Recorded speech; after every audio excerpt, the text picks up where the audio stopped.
Good morning and welcome to my garden.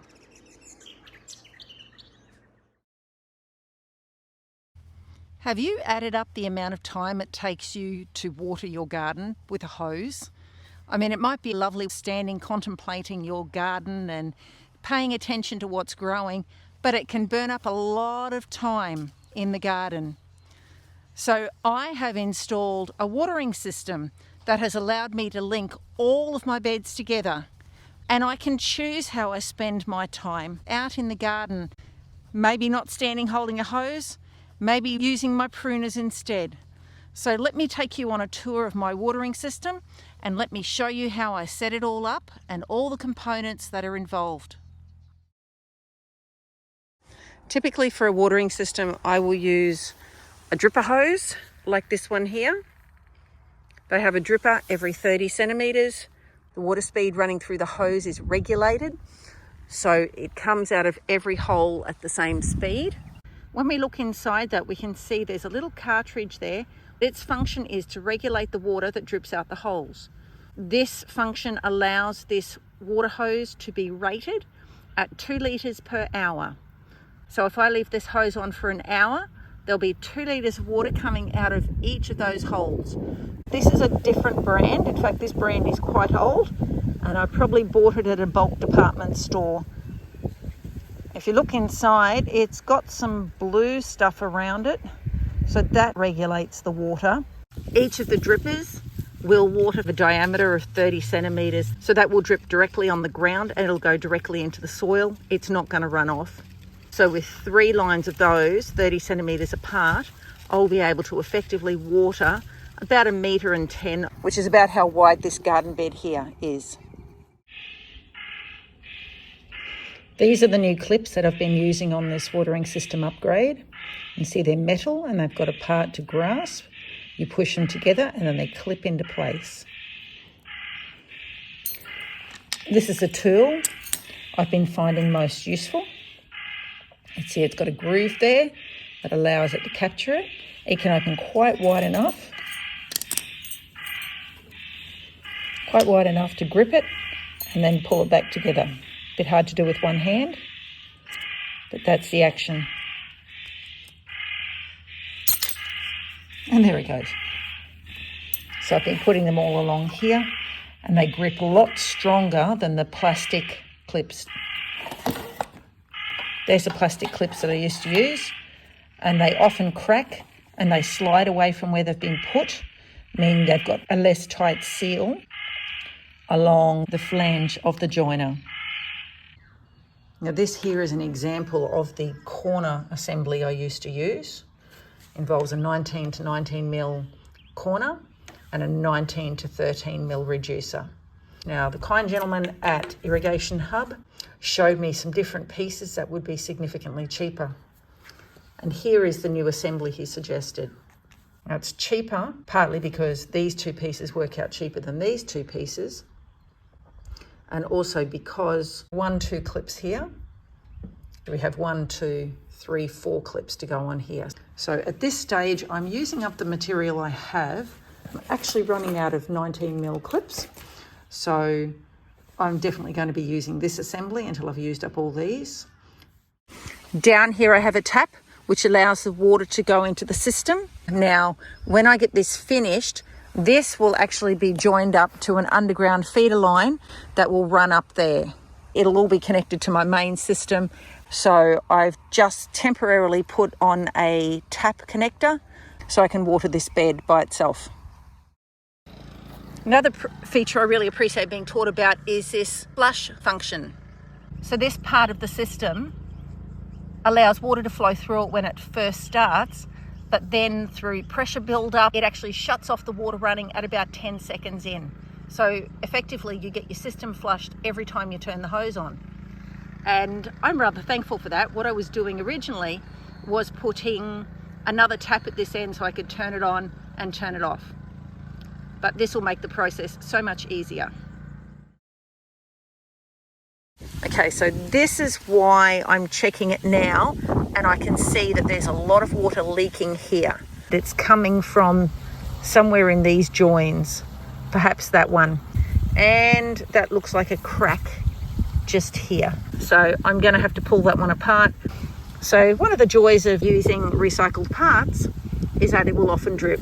Now this one's also dripping a lot from the corner, but this dripper here has nothing to make it drip straight down because it's on a slope and it's running down. And so if I put my hands there to stop it running down, there's no dripping from the corner there. Okay, here's another drip here. If I stop it running down,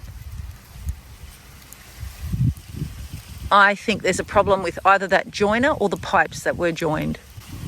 So I'll have to have a look at that one as well. You see that this join's not dripping? That's what we're aiming for.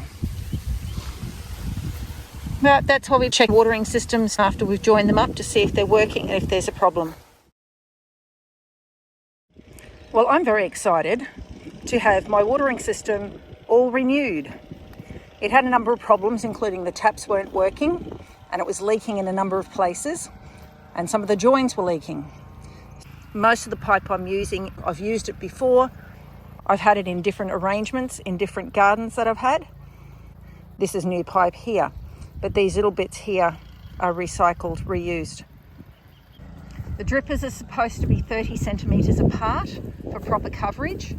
And so I've measured the garden bed. So the fruit tree marks the middle of the bed and the bed comes out 1.5 metres. So I've measured 60 centimetres from the fruit tree for the first dripper. The fruit tree's roots will spread. They'll have some area that'll stay drier, but they can also access a lot of water with these vegetables.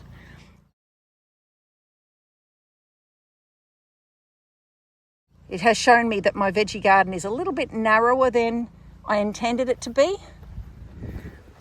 All these markers standing up here mark the 1.2 metres from the fruit tree, and I allowed for my garden bed to come out 1.5. So sometime in the future I will extend the garden bed out, and that'll give me a lot more planting space too, which would be lovely. I think eventually I will put a connector underground to run up and join onto that bed. There'll be a main line running from the tank at the shed around all the garden beds to join them all up, so I can put them all on at once and turn individual beds off with the tap. I've just recently established a watering system on this garden. I'm going to try replanting, and this time I'll do it around the drippers so that the area that gets watered most will be the area where the plant's roots are when they are youngest. Now these are here. When the watering system's first put on, it's often very stiff. It doesn't like to go where you put it. So I use these risers to keep the hoses in place so that they are evenly spaced on the garden bed. It's a windy day today as we're coming to the end of winter and spring is approaching. I've completed my revamp of this bed, contour 2 on the east. I spent yesterday and today installing this watering system. I'd like to show you a few of the features of it. Well, firstly, we've got 3 main lines that are each 30 centimetres apart. Okay, so they're not exactly 30 centimetres apart because I'm holding them right near the plants that have been freshly planted. Right now, they don't have roots that spread, so they need the water as close to the plant as possible. But as those plants grow and their roots spread, I will put that back so it's evenly distributed on the bed. So I have 3 lines here that run the entire length of the bed.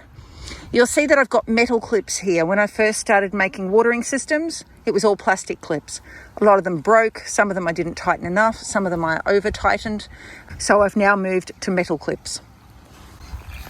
I've got this joiner here on the end that takes it from a 19mm pipe round the corner, joins into a screw-in into a 13mm pipe. This is the dripper. They have drippers every 30 centimetres, although some different designs of pipe seem to be further apart or closer together. That would depend on the quality of pipe that I bought at the time. I'm going to have strawberries planted all down the end, so I've got drippers down here. I've also put it down here because this is my grapevine down here. I installed the watering system yesterday and this garden got its first watering for a very, very long time. And I came down this morning and all the plants are looking brighter. The leaves are greener, they're standing up straighter. I've never seen this garden look so happy, even though it's pretty empty. Now I've got the whole garden all irrigated, including down here where I had zinnias growing last year, and the poor things never got watered. I don't know how they survived. My little nectarine there, its roots will be happy to go over to the water too. And that's how I've organised my garden beds across the entire garden. I need my annual vegetables to have lots of water, and the fruit trees will be able to send their roots over this way. I have never regularly watered this garden bed, and the result is that the soil is quite hydrophobic. You can see here that the water is just pooling on the surface. It's just not going in. And that's using drip irrigation. Imagine if I just sprayed it, it'd all just stay on the surface and run away. Well, I have hope that over the coming weeks, when I start watering it with this drip irrigation system, that the water will start creating wet patches in the soil, and that will over time make the soil a lot more welcoming of water and less hydrophobic. So the next step after I finish cleaning everything up is to plant vegetables between these plants near the drippers, and then I will give it a lovely mulching with chook pen mulch. So that'll be grass clippings with lots of chook manure mixed through it and plenty of vegetable scraps. So that should transform this garden bed and hopefully bring an end to this hydrophobic soil and create a more beautiful growing condition for plants. So this is the East Wedge garden. This garden here is intended to be one of the beautiful features beside my future pond. The irrigation system that I've constructed on this bed is designed for a garden bed that's 3 metres along each axis, and it is following the circle around. One day I intend to have garden edging around this garden to keep the grass out. I'm not sure that I'll require this much length when I have garden edging. In fact, I might even not need that end dripper. So from the corner to here is 2,700. So it's 2.7 metres. So that's within the 3 metre radius. But once you consider the garden edging, the width of the paver here and the paver here, I'm not sure that I'll need that end line of dripper, but for now it can stay there, and later on I can easily remove this section and bring it back to there if I need to. I have noticed that there are some snails appearing on my dripper system. This one's not actually stopped on a dripper here, but I've actually pulled off 2 that were stopped on drippers. It's an interesting way to find your pests, so I can easily pull them off and deal with them.